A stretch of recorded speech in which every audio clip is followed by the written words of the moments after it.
kitang lugar nga gihigugma ko.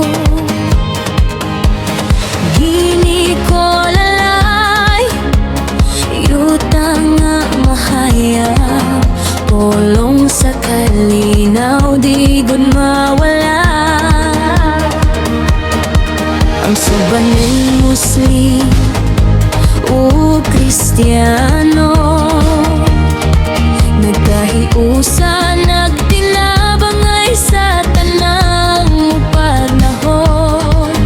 Bisan lahi ang kulor, kultura o tinuohan, ang gugma sa isig katawo maoy gituohan.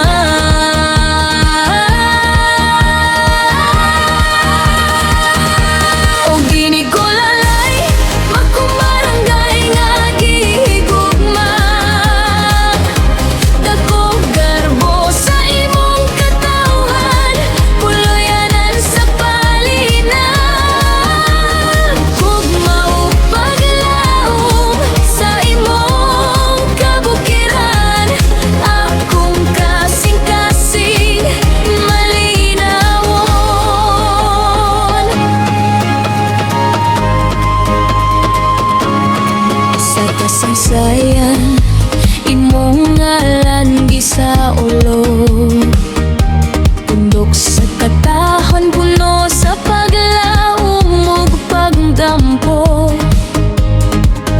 Ang hangin sa kabuntagon nagdala sa pahinumdom, nga bisan asa ko ikaw gihapon